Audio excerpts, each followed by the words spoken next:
Everybody's going nuts. When I was that age, I didn't think about, for instance, sex.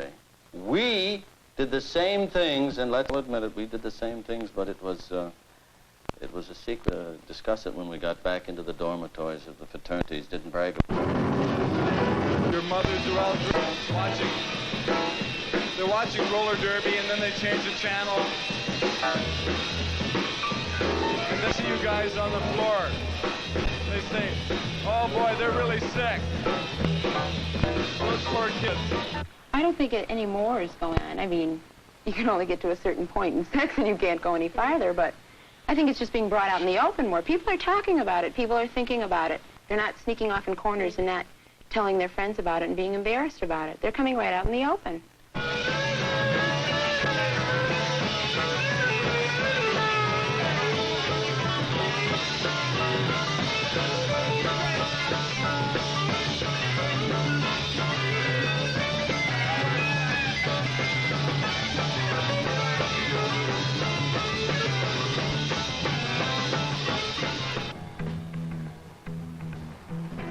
This is an examination of sex in the 60s. What is different about this age? What changes are taking place? Dr. Mary S. Calderon, Executive Director, Sex Information and Education Council of the United States. We adults are frightfully hung up about sex. We've lived through a couple of eras. For instance, I brought children up, two groups of children of my own, in two different eras, in the 20s and in the 40s. And it was two different worlds, quite literally. And changes in the 60s are once again completely different.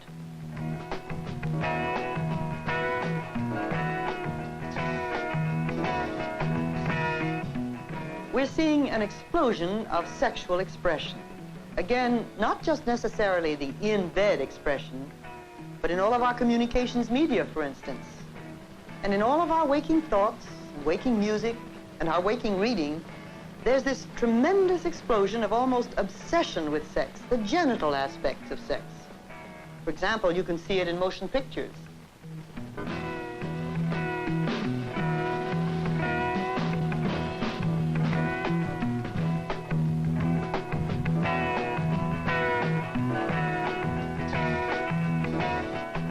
European films, and now American films, increasingly are showing nudity, couples in bed together, and they're dealing with formerly taboo subjects like homosexuality.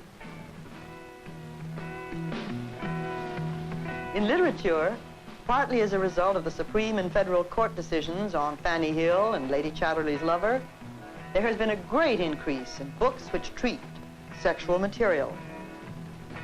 And, of course, we're seeing magazines and advertising which deal with sexual themes.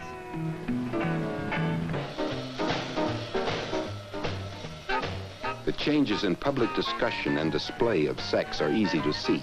What is not so apparent are some of the differences in attitude towards sex on the part of the older generation, in contrast to the younger generation. Psychologist Morton Schillinger, Executive Director, the Lincoln Institute for Psychotherapy, New York. The kids don't go to clubs with semi-nude waitresses. They don't go to Playboy clubs, by and large. They don't go to burlesque. It's not a big kick to them. It's still a big kick to us. And I rather suspect that in some ways we're not happy with the fact that we're still hung up in this and they are not. I think we rather resent it. Our generation grew up with an enormous degree of preoccupation with looking. We grew up really as a generation of voyeurs. We were not supposed to look, we were not supposed to touch, we were not supposed to experience, and nevertheless there was the very gradual lifting of the curtain, like the hemline, coming out of the Depression years, the advent of brassiere ads in the subways, the small cues which were available to us, the very tame but nevertheless occasionally available girly magazines on the newsstands. We grew up with this tremendous concern with looking, with finding what we wanted through our eyes, really, and acquiring the object. we got into marriage as a generation. We started having kids. And we decided that we were not going to do to our kids what happened to us, right? Make sure they're going to grow up healthy. To grow up healthy means that they should not suffer the same kinds of inhibitions and taboos and restrictions and artificiality that we had when we were kids. They were going to have the freedom to be themselves, to experience themselves, to explore, to taste life as we felt we were not allowed to do. But unfortunately, it's as if we started a car, revved up, got it up to 50, 60, 70. We find ourselves over the crest of the hill going downhill, and now we go looking for the brake and we find it's not there. We don't like the fact that the end product, the sum of what we set in motion, causes problems for us, and it violates some of our own thinking about the way the world should be.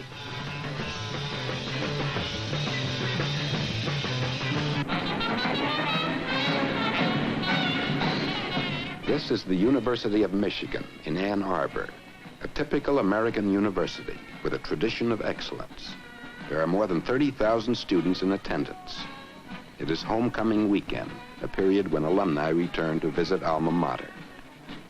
Today, there are 6 million college students in the United States. By 1972, there will be almost 8 million.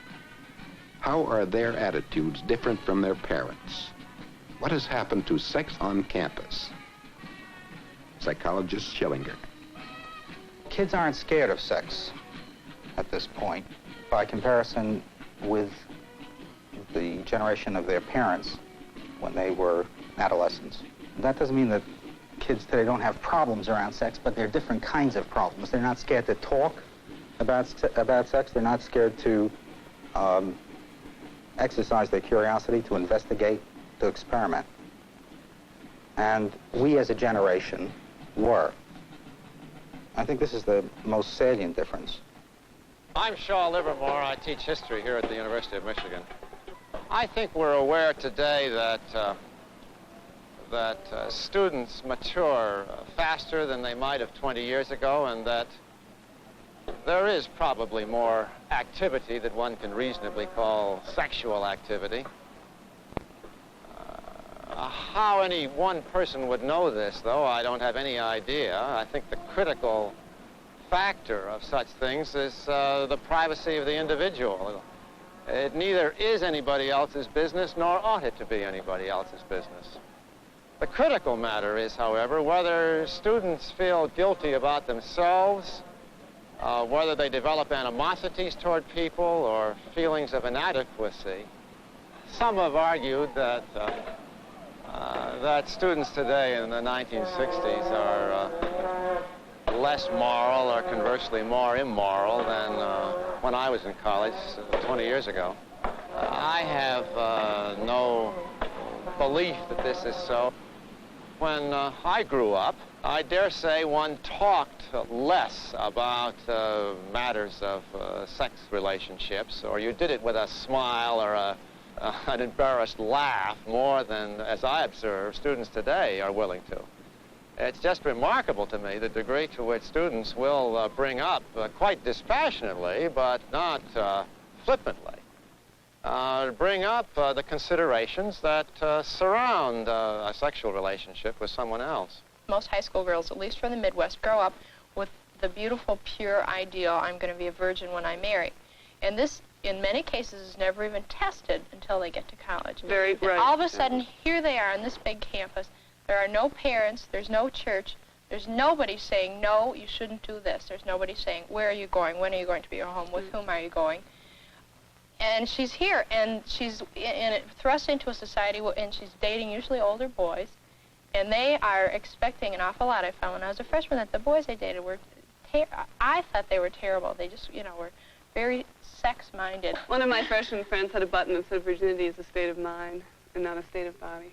The only ones I've met who would like to have a virgin for a wife are Catholic boys, after having been at this campus for I don't think the guys on campus have decided whether they want to marry a virgin or not. I think it's kind of an irrelevant question right now in the girl that they marry. I don't think they sit It's around not a and think about it. criteria. Why is it No. irrelevant? I don't think. I think it's because they're not ready for. They're not thinking about marriages. It may be that they're not thinking about marriage. It's just that when they set up a criteria for a wife, they're setting it up on a basis of intelligence, personality, and they're not setting it up on whether she's a virgin or not. Now, that obviously implies that morally, or what they consider the morals, that they're broader-minded. I think it's the than what they morals per exactly se get. they don't care about. Perhaps their attitude. If you're perfectly willing to go along with your virginity, and there's a reason, which is not just your religion or my mommy says so, then fine. I don't think anybody will condemn it. And by the same token, it works the other way. Just the fact, if you are a virgin or not, they're more concerned, I think, with the mental link-up to if you are, why are you, and if you aren't, what is your philosophy behind not being one? Exactly. Exactly. Many on campus see important values in the new liberal code. Graduate student Carolyn Toll. I find it very difficult to tell whether behavior has changed in the last 6 or 7 years. The only index we have of this is what people say, and more people talk about what they do, which might give the impression that people are freer, but personally I don't believe that's the case.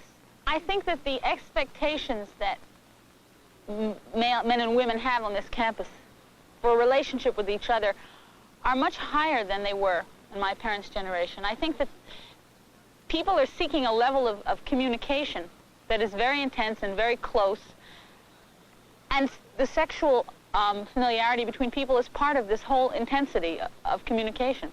I don't think that people in my parents' generation ever really understood each other the way men and women are trying to understand each other now, or knew each other on the kind of level they do now.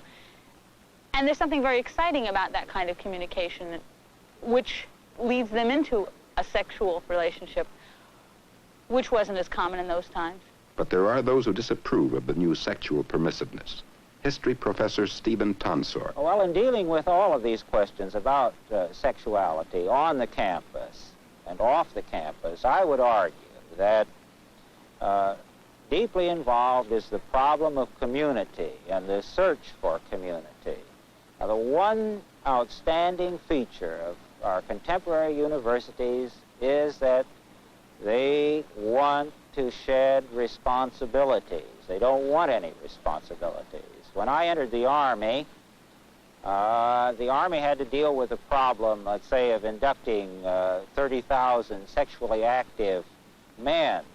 The Army immediately did what it thought necessary to provide a minimum education and protection.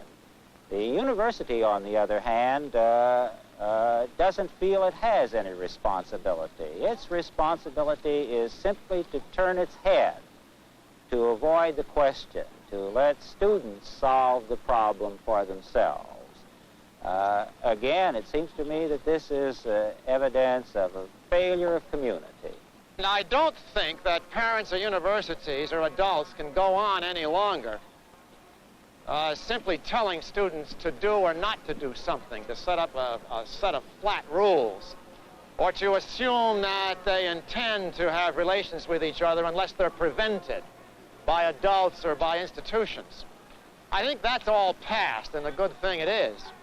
What they do want, however, is for someone to be around of some intelligence and some understanding of what's going on in the world today so that they might try out their own ideas, or they might discuss implications of their acts. And this means that universities, particularly, are going to have to create a very different structure of relationship with students. And they're going to have to make available to students in a very easy and informal way people who are older than the students. This might be graduate students or it might be young teachers who will be available to talk, but who will not be in the position of being policemen or of telling people what they can and what they can't do. Good morning. This is Planned Parenthood Association. Have you ever been to any of our Planned Parenthood centers before? Okay, we have a clinic on Wednesday afternoon at 12:30. This is one of 383 Planned Parenthood clinics in the United States. There are, in addition, several thousand hospital clinics in America where sexual problems are dealt with on a routine basis. The doctor will then fit you for the contraceptive method most suited for you. How many children have you? We have 2. You have 2. Do you want any more? No, I would like to keep it just the way it is. Oh, and why? Well, we're sort of a middle-income family, and I would like to see both of them get a good education. And I eventually would like to go back to work. All right. There are many methods to prevent an unwanted pregnancy. There is the rubber used by the male during intercourse. There are various foams, jellies, or creams that... Since 1965, dissemination of contraceptive information has been legal in all 50 states. By many women. There is the rhythm method, which is advocated by the Catholic Church, which is rather effective if used properly. It means not to have... In this decade, the 2 most significant developments are what doctors call the IUD, intrauterine device, and the pill. Among the newer methods, there is the IUD, or also known as the coil, or the loop, or the spiral, which is a device which has to be inserted into the womb of the woman by the physician. And it prevents pregnancy in a rather effective way. And last, and by no means least, is the pill. The pill really has revolutionized, in a social as well as medical way, the birth control picture in the last decade. The pill is available to women in this country at almost every level of economics and education.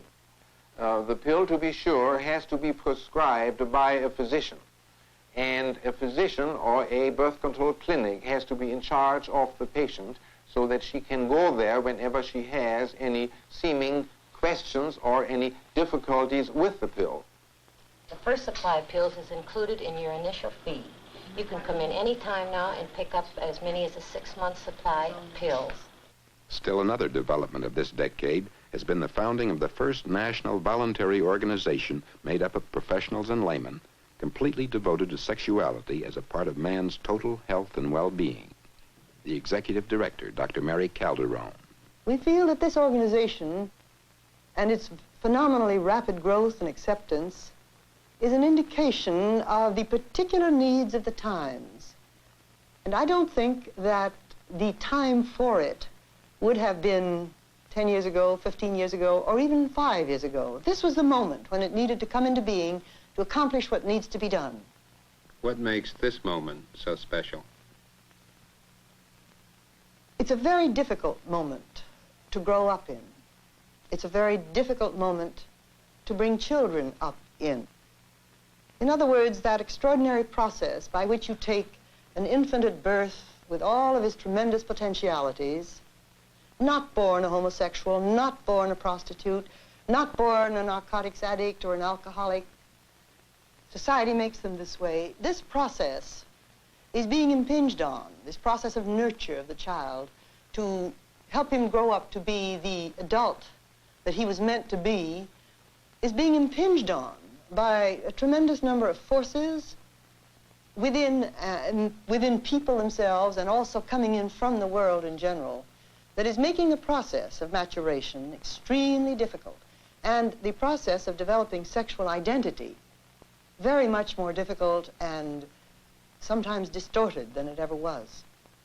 What I get from the young is a desperately hungry need to understand everything that life is about. And sex is certainly one thing that life is about. From when you're born until you're about 13, sex is a terribly dirty thing. Well, that's what it seems like to you. You know, everything. If you find your father's Playboy or something, they say, no, you shouldn't look at that. That's Daddy's, and that's no good. And so naturally, when you see someone with, you know, no clothes on or something when you're that young, immediately that's bad. But then when you change and they start to tell you about sex when you're 13 or something, it's beautiful. It's the most wonderful thing in the world, and they try and change you right away, and all this other time they scared you against it. Well, who says it's bad up to age 13? Well, your parents do. They don't say it's bad. They just, everything that goes with it, with, get the idea. Maybe it's tough for youngsters to talk to us because we hate to admit that we were just as foolish as they were. I think we've got to admit to them that we were stupid, too, and we just don't want them to make as many mistakes as often as we did. If the gap between generations seems to prevent easy discussion of sex inside the family, there are some attempts to deal with sex on an educational level, in schools and churches.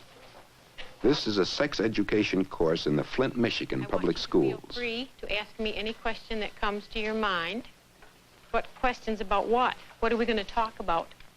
Growth and development. Growing up and developing. Not just physically, but lots of other ways that you have grown and developed. I am George Chamis, coordinator of the Family Life Education Program, Flint Community Schools, Flint, Michigan. Sex education is only now beginning to scratch any surface in the United States. Certainly it is in its infancy. This is due primarily to a lack of real concern among parents and educators, as well as a lack of adequate teacher preparation for providing this instruction in the public schools. Where in the body does the baby grow? In the uterus. Right. I'll give you another name for the uterus. Our program serves around 12 to 15,000 young people in the Flint area. The program consists of family life and sex education for students through elementary and high school. Now, one thing I'd like to ask you fellows, the younger fellows, on your way down to our offices tonight, did your dad tell you anything about what you were going to discuss here with us? They mention anything to you? What did your daddy say to you?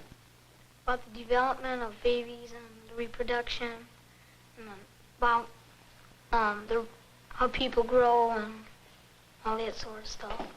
Okay, did your father say something to you, Jim? Well, he didn't tell me anything, but I figured it was going to be about the growth of a baby and the health. Okay, let me start out by asking you another question now. Sex education in schools probably accomplishes several things. One is, it does help young people clear up what misconceptions they may have accumulated over the years, primarily from their friends. It helps with their own anxieties regarding their physical changes and development, coming to grips with the natural sex process as it develops in an individual. I think providing certain basic information helps the young people cope with these anxieties and fears about becoming adults. Out of the work of the teachers, ministers, and scientists, there appears to be emerging a new definition of healthy sexuality. Man's sexuality as a health entity. Sexuality is a very complex word. I don't think we have a total definition for it yet, simply because we have shortchanged this area of man's life and focused it strictly at the genital level. To me, sexuality isn't just a set of organs or hormones or a set of actions, particularly in bed actions. To me, sexuality has to do with who you are as a man, who you are as a woman, what you are as a man, what you are as a woman. How did you get this way? Through the long psychodynamic process that is sexual maturation from infancy upward. And most particularly, how you relate to other men and women, how you, as a man, relate to other men and women, or a man and a woman. You are a sexual person in every instant that you live, in everything that you do. You're not a non-sexual person. And so, to me, sexuality describes the thing that makes you a man and woman, your actions, your thoughts, your feelings, the past and the future. That's, to me, sexuality. What can be said in summary? There is little doubt that we are seeing an increased openness, an increased permissiveness. Will this trend continue? Where are we heading? I think we're in an experimental period, a period of great flux in sexual morality. It's like when the pagan codes of the Roman Empire disintegrated and the Christian codes weren't yet established. An interim period. And in that interim period, when you see sex mores in flux, and changing all the time, it doesn't mean necessarily that we're in an age of decadence, that morality is, everybody is immoral. It means that you're not certain anymore about what the codes are or what the real base for them are. In wondering why the Playboy philosophy is making such a splash, I think it's because every man, every one of us, has a temptation. The temptation results in many phenomena, but one of the things it is be a boy. And here's a handbook of promiscuity called Entertainment for Men, but it's called Playboy. But what a grown woman does when she comes to a man, I think, is say, grow up. I don't want to marry a boy, I want to marry a man. And I think it's a fear of our capacities, a fear of the tremendous challenge and risk it is to be a man in the 20th century, to live and move through this world like Dag Hammarskjöld, President Kennedy, and build this city that's all before us. We want to escape. I hope I'm not being carping and typical clerical response, Playboy is no good. But I think modern men have to consider that this is a real waste of our manhood to retreat back into boyhood. I think that what's involved here, too, is the desire not to be involved. I mean, this is the whole, part of the whole picture of our time. We don't want to be involved. To get involved with another human being, with his emotions, with his sorrows, with his joys, with his burdens, is to somehow have to bear them. And we don't want to do that. We just want to, if we want to have fun or we want to play, but we don't want to really be involved. And so that you abstract sex right out of the whole personal, emotional life of which it is a part, and you make it mechanistic. I got a feeling that there is a morality in the young today which is so much more honest and so much more straightforward and so revelatory of our hypocrisy. That is the hypocrisy of the older generation, in which we've used all kinds of double standards, in which we have been willing to commit all kinds of human atrocities on the one hand, while in a sense eating out our kids if they didn't live by a strict sexual morality on the other. And I think our children have seen through this hypocrisy and have called it for what it is. And that's one of the reasons our sexual mores and morality in this world are going to be different, because we're going to have to come clean on it, I think. And we're going to have to take a good look at the ambiguity and the duplicity of so much of our morality today.